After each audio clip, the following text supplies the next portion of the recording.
जी जनाब, एक short and sweet banking lesson for you.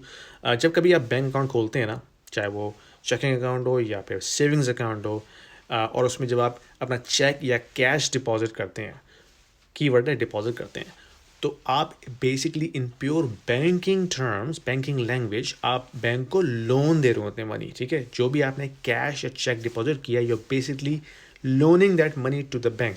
ठीक है, और जब वो उस अकाउंट में डिपॉजिट हो जाती है कैश या फिर चेक, वो बैंक के पोजेशन में है। अब बैंक उसका कुछ भी कर सकता है, उसको उसका जो मर्जी वो करेगा, उसको इन्वेस्ट करेगा, उसको कुछ किसी और को लोन कर देगा। They can do what ever they want. ठीक है, और इसका सबूत ये है कि कभी आप बैंक अपने जाएं और उनसे पैसा सारा निकालने की बात करें, जितना आपका फंड उसमें पड़ा हुआ है, आप बोले मुझे सारा फंड चाहिए अभी, they will ask you 100 questions. फिर आप सोचेंगे कि यार ये इतने क्वेश्चन मुझसे क्यों कर रहे हैं, ये पैसा मेरा है कि इनका है। In pure banking language, in practical terms, that's banks money. ठीक है, एक और उसका सबूत मैं आपको दे सकता हूँ कि जब ये फ्रीडम कॉन्वॉय का प्रोटेस्ट हुआ था ना कनाडा में, तो उस वक्त ऑफ कोर्स ट्रूडो ने इमरजेंसी एक्ट लगा के कुछ लोगों के बैंक अकाउंट फ्रीज किए थे, तो उससे एक अपराइजिंग हुई थी, तो लोगों ने बैंक रन शुरू कर दिया था। तो बैंक रन से बचने के लिए जितने बड़े बैंक्स थे, आईबीसी, टीडी, सीआईबीसी, स्कॉशिया, इन सब ने अपने ऑपरेशंस टेम्परली सस्पेंड कर दिए थे। ठीक है, लेबनान में आप देखें जो इस वक्त हालात है इन्फ्लेशन की, तो उन्होंने लिमिट लगा दी है कि $100 से ज़्यादा कोई पर वीक उसमें से ड्रॉ नहीं कर सकता बैंक अकाउंट में से। यानी कि आपका अपना पैसा है, लेकिन बैंक ने रिस्ट्रिक्शन लगा दी कि आप निकाल नहीं सकते।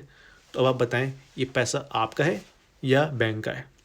अच्छा, लोन के दौरान क्या होता है, जब आप बोरो करते हैं मनी, तो आप चाहे कार लोन के लिए बोरो कर रहे हो या मोर्गेज के लिए बोरो कर रहे हो या कोई पर्सनल लोन के लिए बोरो कर रहे हो, तो बैंक उसमें बेसिकली क्या करता है, उसका जो प्रोसेस है, bank is buying securities. Security क्या होती है? Securities is like a loan contract that specify that for the term you will be paying bank x amount of interest on that money, plus you have to return principal as well. ठीक है, तो when it comes to loan, bank is actually buying securities.